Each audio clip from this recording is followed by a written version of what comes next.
கிறிஸ்துவில் பிரியமானவர்களே, ஆண்டவராகிய இயேசு கிறிஸ்துவின் நாமத்திலே உங்கள் யாவரையும் வாழ்த்தி ஆசீர்வதிக்கிறேன். இந்த நாளுக்கென்று தேவன் நமக்கு அருளியிருக்கும் ஜீவ வார்த்தை சங்கீதம் 115:12. கர்த்தர் நம்மை நினைத்திருக்கிறார், அவர் ஆசீர்வதிப்பார். ஆண்டவர் உங்களை நினைவு கூறும் ஒரு நாளுக்குள் நீங்கள் வந்திருக்கிறீர்கள். அவர் உங்களை ஒரு நாளும் மறந்து விடுகிறவர் அல்ல. அவர் உங்கள் பேரில் நினைவாகவே இருக்கிற தேவனாயிருக்கிறார். அவர் உங்களை நினைத்து உங்களை ஆசீர்வதிக்கிறார். ஆதியாகமத்தின் புத்தகம் 8:1 வாசிக்கும் பொழுது, தேவன் நோவாவையும் அவனுடனே கூட பேழையில் இருந்த எல்லாரையும் சகல மிருக ஜீவன்களையும் நினைவு கூர்ந்தார் என்று வேதம் சொல்கிறது. பிரளயம் அமர்ந்தது, பேழை அரராத்திலே ஒதுங்கினது. நோவா ஒரு புதிய சுதந்திரத்தை அளந்து கொள்ளும்படிக்கு புறப்பட்டார். என கேட்கிற தேவனுடைய பிள்ளைகளே, 1 சாமுவேல் 1:19 கவனிக்கும் பொழுது, தேவன் அன்னாளை நினைத்தருளினார் என்று எழுதியிருக்கிறது. ஒரு பெரிய தீர்க்கதரிசியை, தான் முதல் பெயர்சுவா மட்டும் பெயர் பெற்ற ஒரு பெரிய தீர்க்கதரிசியை பிள்ளையாய் அவள் பெற்றுக்கொண்டாள். மலடி என்று அறியப்பட்டவள் பெரிய சுதந்திரத்தை பெற்றுக்கொண்டாள். என கேட்கிற தேவனுடைய பிள்ளைகளே, உங்களுடைய சூழ்நிலை எதுவாயிருந்தாலும் இன்றைக்கு உங்களை நினைத்திருக்கிற தேவன் நிச்சயமாக உங்களை ஆசீர்வதிப்பார். நிரந்தரமானவைகளை உங்கள் வாழ்க்கையிலே கொண்டு வருவார். அவர் தற்காலிக தீர்வுகளை அருளுகிற தேவன் அல்ல.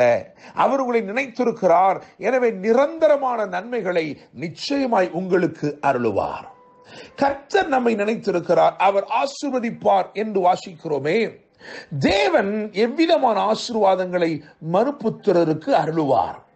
ஒரு 3 விதமான ஆசீர்வாதங்களை ஆதியாகமத்தின் புத்தகம் 49:25 நான் சொல்லும்படிக்கு விரும்புகிறேன். அவைகள் எல்லாம் யோசேப்புக்கு அருளப்பட்ட ஆசீர்வாதங்களாய் இருக்கிறது. கிறிஸ்துவுக்குள் அந்த ஆசீர்வாதங்களை நீங்கள் நிச்சயமாய் இந்த நாளிலே பெற்றுக்கொள்ளலாம். அவர் உங்களை நினைத்திருக்கிறார். அவர் நிச்சயமாய் இன்று உங்களை ஆசீர்வதிப்பார். ஆதியாகமம் 49:25 முதலாவது சொல்லப்பட்ட ஆசீர்வாதம் வானத்திலிருந்து உண்டாகும் ஆசீர்வாதம். என கேட்கும் தேவனுடைய பிள்ளைகளே, இப்படிப்பட்ட ஆசீர்வாதம் இருக்கிறது. அது வானத்திலிருந்து உண்டாகும் ஆசீர்வாதம். வேதம் சொல்லுகிறது, நீங்கள் யாக்கோபு நிருபத்தை வாசித்து பார்க்கும் பொழுது, நன்மையான எந்த ஈவும் பூரணமான எந்த வரமும் பரத்திலிருந்து உண்டாகி ஜோதிகளின் பிதாவினிடத்திலிருந்து இறங்கி வருகிறது. தேவன் தம்முடைய ஆசீர்வாதங்களை, ஒரு சில ஆசீர்வாதங்களை வானத்திலிருந்தே உங்களுக்கு சிருஷ்டித்து அனுப்பும்படிக்கு விரும்புகிறார். அவைகளை நீங்கள் காத்திருந்து பெற வேண்டும். அப்படி என்றால் இந்த முதல் தரத்து ஆசீர்வாதங்களை நீங்கள் பெற்றுக்கொள்ள வேண்டும் என்றால் நீங்கள் காத்திருந்து பெற்றுக்கொள்ள வேண்டும். அப்போஸ்தலர் 1:5 இப்படியாய் ஆண்டவர் இயேசு சொன்னார், என்னிடத்தில் கேள்விப்பட்ட பிதாவின் வாக்குத்தத்தம் நிறைவேற காத்திருங்கள். எனவே அவர்கள் காத்திருந்து பெந்தெக்கோஸ்தே நாளிலே பரிசுத்த ஆவியானவரை பெற்றுக் கொண்டார்கள். அவர் வானத்திலிருந்து தான் இறங்கி வர வேண்டும். எனவே முதல் நிலை ஆசீர்வாதங்கள், அதாவது ஒரு நிலைமையில் இருக்கிற ஆசீர்வாதங்கள், இது பரலோகத்திலிருந்து இறங்கி வர வேண்டிய ஆசீர்வாதங்கள்.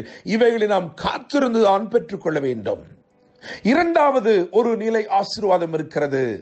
அதை குறித்து வேதம் சொல்லுகிறது. நீங்கள் வாசிக்கும் பொழுது ஆதியாகமம் 49:25 இரண்டாவது ஆசீர்வாதம் என்ன சொல்லப்பட்டிருக்கிறது என்றால், கீழே ஆழத்தில் உண்டாகும் ஆசீர்வாதம். சங்கீதம் 33 அதிலே 7வது வசனத்தை கவனிக்கும் பொழுது, ஆழமான ஜலத்தை பொக்கிஷ வைப்பாக வைக்கிறார். இது நாம் காத்திருந்து பெற வேண்டிய ஆசீர்வாதம் அல்ல, இது ஏற்கனவே அருளப்பட்டிருக்கிறது. எனவே இதை கண்டுபிடிக்க வேண்டும். இது கண்டுபிடிக்க வேண்டிய ஆசீர்வாதம். கண்டுபிடிக்க வேண்டும். நீதிமொழி 4:22 எழுதியிருக்கிறது, அவைகளை கண்டுபிடிக்கிறவர்களுக்கு அவைகள் ஜீவனும் உடலுக்கெல்லாம் ஆரோக்கியம். கர்த்தருடைய வசனத்தை குறித்து அங்கு எழுதியிருக்கிறது. அதை கண்டுபிடிக்க வேண்டுமாம். அந்த வார்த்தையை கண்டுபிடித்தால் அது உங்களுக்கு ஆரோக்கியத்தை கொண்டு வருகிறது. உங்கள் உடலுக்கெல்லாம் ஆரோக்கியமும் ஜீவனுமாயிருக்கிறது. இன்னுமாக நீதிமொழியை வாசிக்கும் பொழுது நாம் அறிந்து கொள்கிறோம், மனைவியை கண்டடைகிறவன் நன்மை கண்டடைகிறான் என்று எழுதியிருக்கிறது. கண்டுபிடிக்க வேண்டிய ஆசீர்வாதம்.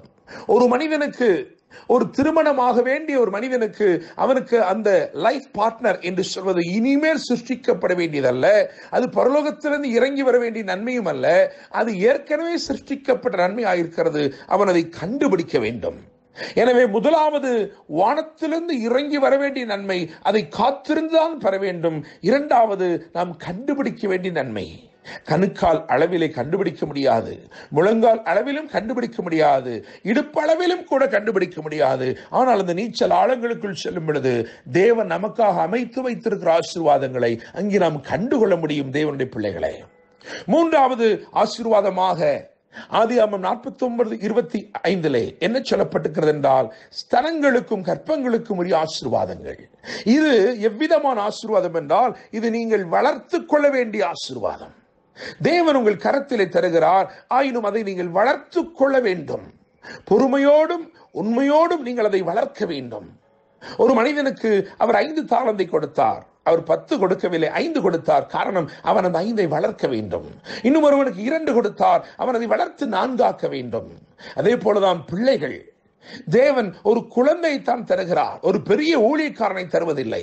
ஒரு குழந்தை தருகிறார். ஆனால் அந்த குழந்தையை நீங்கள் வளர்த்து அவனை ஒரு பெரிய ஊழியக்காரனாய் மாற்றலாம், அவனை ஒரு பெரிய மருத்துவராய் மாற்றலாம், அவனை ஒரு உபயோகம் உள்ள தேவராஜ்யத்தை கட்டக்கூடிய ஒருவனாய் நீங்கள் மாற்றிக்கொள்ளலாம். எனவே 3 விதமான ஆசீர்வாதங்கள். ஒன்று காத்திருந்து பெற வேண்டிய ஆசீர்வாதம், இன்னொன்று கண்டுகொள்ள வேண்டிய ஆசீர்வாதம், மூன்றாவது நாம் வளர்த்து கொள்ள வேண்டிய ஆசீர்வாதம்.